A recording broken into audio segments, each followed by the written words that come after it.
जय जगन्नाथ सांग मैंने पूर्व वीडियो रे हमें definitions of growth development and maturation पढ़ी देन ये वीडियो रे हमें आउ गोटे इम्पोर्टेंट क्वेश्चन डिस्कशन करवा सेटा होची nature of growth and development.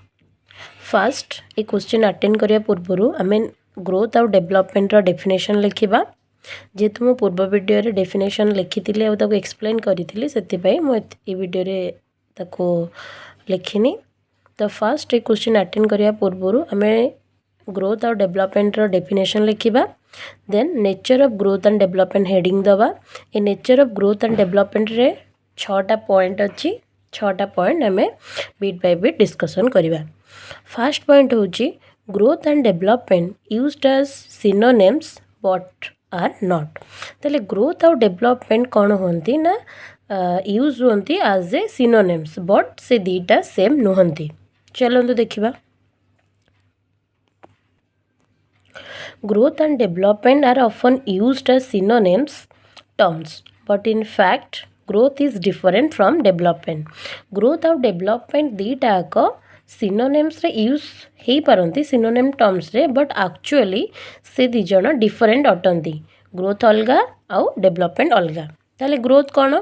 growth means an increase in size, height, weight, length etcetera which can be measured. आम पूर्व भी पढ़ी ग्रोथ कौन? ग्रोथ होची जितेबाला आम साइज हाइट और वेट रे इंक्रीज हम से आम जाना कि आमर ग्रोथ हो गोटे चाइल्ड ग्रोथ हो से ग्रोथ टाक आम कौन कर मेजर कर कारण गोटे पिलार गोटे चाइल्ड हाइट केते अच्छी वेट केते अच्छी आम जापर मेजर कर growth can be measure. Then development implies change in shape, form or structure resulting in improved working or functioning। Then development कौन implies करे ना development implies करूची कि आमर जिते बड़े किसी गोटे फॉर्म है कि स्ट्रक्चर रे चेंजेस होता है और से रिजल्ट कौन होता है स्ट्रक्चर और फॉर्म रे चेंजेस होता है जोटा रिजल्ट कौन करे ना आइदर सेटा इम्प्रूव्ड वर्किंग और फंक्शनिंग सेटा इम्प्रूव होता है किंबा फंक्शनिंग होता है। स्ट्रक्चर फॉर्म रे चेंजेस हेले सेटा हमें डेवलपमेंट बोली कहबा। Then improve functioning implies certain qualitative changes leading to maturity. Then second point देखिबा growth is cellular but development is organisational. Growth may be looked upon as the cellular multiplications and development as an organizations of all the parts which growth and differentiations life produced। ता अर्थ ग्रोथटा कौन होता है ना आमर सबुतक cell को लेकिन गढ़ा होता है किंतु आमर डेवलपमेंट ना कौन ना डेवलपमेंट होची whole part of the body. Development आम सबू पार्ट्स रे थाए किंतु ग्रोथटा आमर केवल ये सेल को लेकिन ही होता है। Second growth refers to change in the particular aspects of the body जोड़ा आम कहते एवं cells. Growth refers to changes in the particular aspects of the body development में implies the organisation as a whole. Growth होची गोटे particular aspects of body गोटे बॉडीर particular aspects होची ग्रोथ किंतु होल बॉडीर ऑर्गेनाइजेशन एज ए होल होची कि development. Then third point growth is discontinuous but development is continuous and progressive. आम जाने growth does not continue throughout the life. आम पूर्व भी देखी ग्रोथटा कौन हुए ना कंटिन्यू हो न था पर्टिकुलर गोटे पीरियड पर्यंत ही कौन होता है ग्रोथटा कंटिन्यू करी थाए मैच्योरिटी पीरियड पर्यंत ही ग्रोथ कंटिन्यू करी थाए तापरे ग्रोथ हुई न थाए कारण आम पूर्व भी डिस्कसन करते ग्रोथ जोटा आमर इनक्रीज होची हाइट रे वेट रे सेटा तो पूरा आमर बयस पूरा ओल्ड एज पर्यंत पूरा मरवा जाए तो सेटा हेनी गोटे पर्टिकुलर पीरियड पर्यंत ही आमर कौन होता है हाइट और वेट रे बढ़ी थाए ताले growth does not continue throughout the life. Human beings grows up to a certain age say 20 to 25 basically आम 20 to 25 पर्यंत ही आमर ग्रोथटा बेसिकली होता है। Development means a progressive series of change through out one's life. किंतु development आमर कौन होता है गोटे प्रोग्रेसिव सीरीज रे चेंजेस होता है गोटे छोट पिलारू गोटे बुढ़ा लोक पर्यंत डेभलपमेंट चली था. डेभलपमेंट हूँ गोटे कौन ना लाइफ लॉन्ग प्रोसेस. यहाँ जन्मरू मृत्यु पर्यंत ये प्रोसेसटा चली था. Growth stops when maturity has attain but development goes on continuously. ताले ग्रोथटा आमर कौन होता है जितेबाला मैच्योरिटी पीरियड हो जाए से ग्रोथटा आमर स्टॉप कर जाए किंतु डेभलपमेंट कंटिन्यूअसली चली थाए. 4 पॉइंट कौन अच्छी देखा ना growth involves body changes whereas development involves changes from origin to maturity. ताले ग्रोथ कौन growth necessarily involves changes in body proportions as well as overall height and weight. आ growth आमर कौन कौन करें ना इनवॉल्व करते बॉडी चेंजेस किंतु डेभलपमेंट इनवॉल्व्स कौन करें involves changes from origin to maturity. Growth हूँ कौन जितेबाला आमर बॉडी किसी चेंजेस होता है सी इनवॉल्व्स करें किंतु डेभलपमेंट कौन इनवॉल्व्स करे involves changes from origin to maturity. जितेबाला आमर गोटे पिलाटे जन्म होता है जन्मरू मृत्यु पर्यंत तार कौन होता है ना डेभलपमेंट होता है. गोटे छोट पिलाटीर हाइट आउ वेट रे इनक्रीज होता है किंतु जितेबाला गोटे ओल्ड एज लोकर तार कौन हाइट रे वेट रे इनक्रीज होता है कि जिते मैच्योरिटी पीरियड पर्यंत 20-25-30 वर्ष पर्यंत हाइट वेट रे गेन होता है तापर से स्टॉप हो जाता है ग्रोथ आउ हो न थाए. किंतु डेभलपमेंट लाइफ लॉन्ग एटा चली ही थाए गोटे छोट पिलार प्रति स्टेज रे प्रति बयस रे भी होता है. वृद्ध लोक ओल्ड एज रो कौन होता है ना डेभलपमेंट कंटिन्यू करी थाए. सो ग्रोथटा आमर बॉडी चेंजेस होता है गोटे पर्टिकुलर पीरियड पर्यंत किंतु डेभलपमेंटटा पूरा लाइफ लॉन्ग प्रोसेस. यहाँ आमर छोटरू पूरा माने फ्रॉम बार्थ टू डेथ होता है.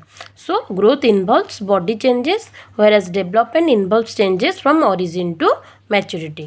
Then 5th point growth and development are the joint product of heredity and environment. Etah growth आउ डेभलपमेंट ये पॉइंट आमर दीटा कौन करुँची ना दीटा सेम को कहूँ. पूर्व पॉइंट आम देखुले ना कौन ग्रोथ गोटे को इम्प्लाइज करूला आउ डेभलपमेंट आउ गोटे जिनस को इम्प्लाइज करूला किंतु एटी ग्रोथ आउ डेभलपमेंट दीटा कौन कर जॉइंटली प्रोडक्ट करूँ ना हेरिडिटी आउ एनवायरनमेंट को.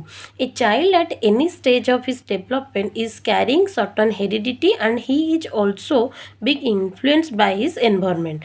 ताहले चाइल्ड कौन करें ना प्रतिटी स्टेज रे कौन करें तार हेरिडिटी और एनवायरनमेंट उपर इन्फ्लुएंस होता है. हेरिडिटी और एनवायरनमेंट द्वारा कौन होता है ना इन्फ्लुएंस होता है. आम पूर्व पढ़ी हेरिडिटी हूँ कौन ना जोटा आमर बापा माँ फैमिली ठू जोटा गोटे पिला क्यारी करए बापा माँ ठारू दादा खुड़ी जेजेबापा जेजेमा फैमिली मेम्बर टू जमीती पिलार कलरटा ता बापा माँ कलर रू आसी थाए तार हाइटा आसी थाए एगुरा सब फैमिली मेम्बर तार जीनटा आसी थाए पिला पाखक आसी थाए तांकर फैमिली मेम्बर ठारू. एनवायरनमेंटटा कौन ना एनवायरनमेंट हूँ पिला जो एनवायरनमेंट रे बढ़ी थाए सेटा अफेक्ट पकई थाए जिते पिला बड़ हुए सेटा कौन होता है ना तार प्रभाव पकई थाए. Then what the child receives from his parents and what he shares with his environment jointly shape his personality. ताले गोटे पिलार पर्सनालीटी जो डेभलप हुए दीटा फैक्टर ताको इनफैक्ट करि थाए इम्पैक्ट करि थाए. कौन ना गोटे हूँ कि हेरिडिटी जोटा से पेरेंट्स को ठारू जहाँ फैमिली को ठारू रिसीव कला आउ जहाँ शेयर करुचे ता एनवायरनमेंट ठारू दीटा ताको कौन करुची दीटा फैक्टर ताको अफेक्ट करुची इम्पैक्ट करुचे. Then 5th point, growth and development go hand in hand. माने ग्रोथ आउ डेभलपमेंट दुईटा कौन होचनी गोटे डायरेक्शन रे गोटे बिना आउ गोटे केबे भी संभव हम ना कि आम कहबानी जे जदि गोटे पिलाटार ग्रोथ हो जाए तार डेभलपमेंट हो जाए कि जदि गोटे पिलाटार डेभलपमेंट हो जाए तार ग्रोथ हवा किसी दरकार ना दुईटा कौन करेंगे ना growth and development go hand in hand generally growth and development go hand in hand growth without development is meaningless ताले जदि growth without development जदि गोटे पिलाटार खाली ग्रोथ हो जाउची हाइट हो जाउची वेट बढ़ी जाउची किंतु तार डेभलपमेंट होउनी ताले से ग्रोथ रो किछि मीनिंग नहीं growth without development is meaningless For example, when body in structure, it also develops in functions. That means growth helps in development. माने से कहबा कथा कि when body in structure, it also develops in function. That means growth helps in development. जेतेबेले हमरो growth हुए growth टा कोन करि थाए ना डेवलपमेंट करिया पई हेल्प्स करि थाए growth helps in development but this is not always so कि एटा सब बेले सत नुहे child may grow fat but this may not be accompanied by any functional improvement or development. Therefore, growth in size, height or weight may not indicate any improvement in the physical or sensory motor activity.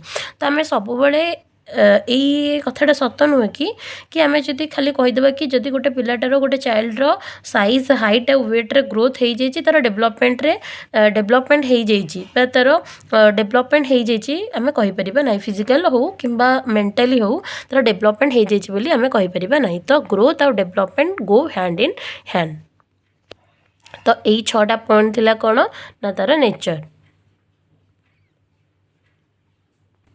तो आउ थे आम 6टा point discussion करदेबा first point आम देखिले growth and development used as synonyms but are not माने growth आउ डेभलपमेंट दुईटाक यूज्ड होती एज ए सिनोनिम्स बट दुईटांकर कौन मीनिंग सामान नुहे they are different from each other then second point आम पढ़ी कौन ना सेकेंड पॉइंट पढ़ी growth is cellular but development is organisational ग्रोथटा कौन होता है ना इनक्रीज होता है से सेल को द्वारा ही सृष्टि होता है ग्रोथटा किंतु डेभलपमेंट आमर कौन हो ना डेभलपमेंट हो टोटल होल बॉडी को से इम्प्लाइज करि थाए किंतु ग्रोथटा कौन गोटे पर्टिकुलर आस्पेक्ट ऑफ बॉडी होता है तापर थर्ड पॉइंट थिला कौन growth is discontinuous but development is continuous and progressive third point कौन थिला ना ग्रोथटा आमर गोटे लाइफ लॉन्ग प्रोसेस नुहे जितेबाला मैच्योरिटी हो जाए सेतेबाला ग्रोथ आमर स्टॉप हो जाए तापर आउ ग्रोथ हो न थाए किंतु development is a life long process एटा कौन होता है लाइफ लॉन्ग कंटिन्यू करि थाए फोर्थ पॉइंट आम कौन देखते ना growth involves body changes whereas development involves changes from origin to maturity ता अर्थ ग्रोथटा कौन करता है बॉडीली चेंजेस होता है मैंने गोटे पर्टिकुलर पीरियड पर्यंत मैच्योरिटी पीरियड पर्यंत तार बॉडी चेंजेस होता है मैंने छोट पिलांकर जमी कौन होता है ग्रोथ होता है हाइट आउ वेट्रे बढ़ी थाए किंतु जितेबाला मैच्योरिटी पीरियड पड़े आमर कौन ग्रोथ होता है कि ओल्ड एज लोकंर बुढ़ा लोकंर आउ कौन ग्रोथ होता है हाइट आउ वेट्रे कौन किसी चेंजेस होता है न थाए किंतु तांकर बोथ चाइल्ड आउ ओल्ड लोकंर दी जनकर कौन होता है ना डेभलपमेंट होता है मे बी से फिजिकल डेभलपमेंट हो पारे बायोलॉजिकल हो पारे कि मेंटली डेभलपमेंट हो पारे कॉग्निटिव डेभलपमेंट हो पारे किंतु डेभलपमेंट दुई जनकर होता है छोट पिलांकर आउ बड़ लोकंर ओल्ड एज लोकंर दी जनकर डेभलपमेंट होता है किंतु ग्रोथटा केवल पर्टिकुलर पीरियड आम कहीपर 20 ରୁ 25 वर्ष पर्यंत ही आमर ग्रोथ होता है फिफ्थ पॉइंट कौन थिला ना growth and development are the joint product of heredity and environment growth आउ डेभलपमेंट आर द कौन जॉइंट प्रोडक्ट दुईटा कौन करिथांती ना हेरिडिटी और एनवायरनमेंट को अफेक्ट करिथांती ए दुईटा फैक्टर कौन करिथांती ग्रोथ आउ डेभलपमेंट को अफेक्ट पकई थांती लास्टली सिक्स पॉइंट थिला कौन ना growth and development go hand in hand दी जन जाक ग्रोथ आउ development go hand in hand एटा थिला कौन लास्ट पॉइंट ग्रोथ जदि ग्रोथ होउची किंतु डेभलपमेंट जदि होउनी ताले से ग्रोथ कौन मीनिंगलेस अटे जदि गोटे पिलाटार खाली ग्रो करुँच तार डेभलपमेंट होउनी ताले growth without development is meaningless ताले ये 6टा पॉइंट होउची कौन nature of growth and development very very important